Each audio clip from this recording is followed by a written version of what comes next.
Hello, my name's Devaraj. I've been away for a couple of weeks in India. That's why you haven't seen me on YouTube, should you have been looking out.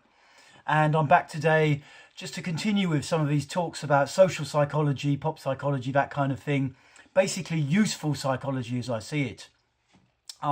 Growing up, my perception of psychology, psychiatry was lots of kind of crusty old white men deliberating about the bad things that had happened and the neuroses you'd got, and it certainly wasn't very attractive or interesting to me at all. And but there are a lot of good stuff out there in psychology. There is good stuff out there and stuff that can be really handy to know. So I try and bring that in a bit in these talks. And a couple of weeks ago I made a video called Nice Guys versus Tough Guys, looking at some of the typical male adaptive strategies and the way that we become a certain type of guy. And a lady called Amber wrote in, I really like your work. Thank you, Amber. Could you please create a similar video about women as well? Great request. Okay, so let's go for it. And the bottom line is very, very similar. It's just some of the terms we use are a little bit different. So let's look again. Yeah, these kind of models we made last 2 weeks ago. And the basic idea is that as human beings, we have a certain level of core wounding. And by that, I mean traumatic events that have happened in childhood. And this kind of thing, you could even consider it karma. Certain types of responses we have to wounding, to pain, when love is not freely given in our early infancy. And the tendency is to cover this stuff over. This is what we learn as we grow up as kids, as teenagers, as we become adults. We cover over the core wounding, and we create like a persona, a front with which to interact with the world to try and get our needs met, but without revealing certain wounded feelings or thoughts inside. And so there's two basic adaptive strategies, and they're the same for men and women. They're the same for men and women, basically. So let's look at the good girls.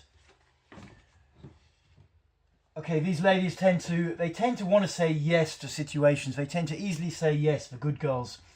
They basically don't really want to be angry. They don't really want to confront. They don't really want to put down clear boundaries. It doesn't feel safe or okay for them. What they learned as kids is to go along with something, go along with it, go with the flow. Don't present too much resistance, and then try and get through it, try and adapt, try and make the best of a situation, but don't really take a position. They can tend to become a bit doormats in relationships, at work, in love relationships.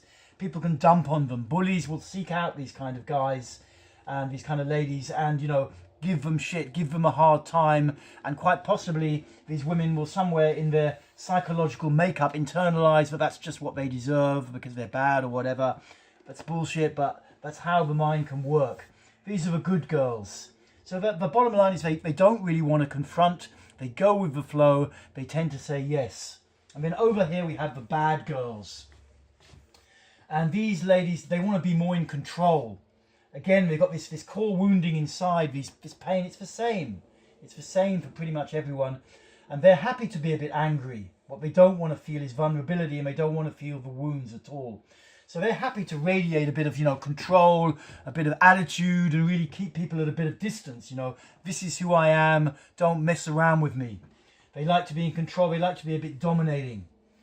And of course, the good girls in particular, they've so disowned that harsh, hostile side. It maybe manifests more in fantasies or in the choice of men or other sexual partners that they're drawn towards.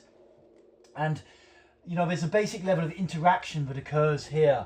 People, whether they're men or women, from this side, the nice guys or the good girls, tend to be attracted to the negative, the tough guys or the bad girls. They tend to be attracted because there's nothing here where, when you're disowning your negativity, you're disowning your shit, your bad side, and to get it, you need to get it off someone else because you think you don't got it inside yourself, or you're not allowed to get to it. So they tend to be attracted. The good girls can be attracted more to the tough guys, to bad guys, basically, who tend to manifest qualities they've disowned in themselves. And because energetically, they want to please the other. They want to please the other. The good girl wants to please someone, and you can't really please another pleaser. It's not going to work. So they're not going to be so attracted to the nice guys generally, because the nice guys are busy trying to please people, and they want to please people. And it's like, it's no good trying to please someone who's trying to please you. You want someone who's going to say what they want, so you can try and give it to them, or at least in some way, subtly way, express that.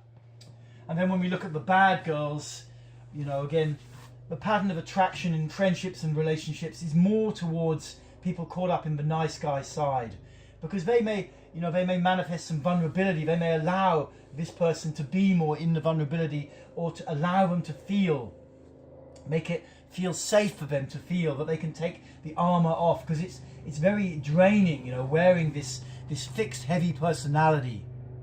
These guys tend to have a more relaxed boundary, and these got quite a hard boundary that they need to maintain, and it's draining, and it's also emotionally non-functioning. So they need softness, and as they can't give softness to themselves so easily, and vulnerability to themselves, they tend to seek it in partners more. If the bad girl's going out with the bad guy, the tough guy, you know, it's difficult. It's difficult because they're both in a lot of protection and control. And it doesn't really work, you know. If something goes a bit off in the relationship and they're like out of there before the other one can get out of there, and the other one's out of there before the other one, you know, they're just repelled like opposite poles of a magnet. So hopefully this covers a bit the female side of things. Like I say, it's basically the same. It's one of those things where men and women are fundamentally the same in how we learn to create strategies to adapt out of this wounded perceptions of in our inner life, looking inside in rare moments and seeing ourselves as these wounded people that we need to avoid going back in there.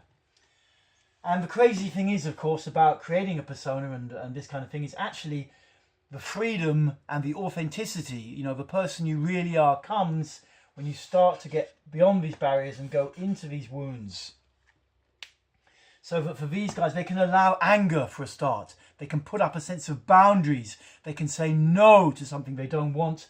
And they can allow the pain that comes underneath that. The sadness.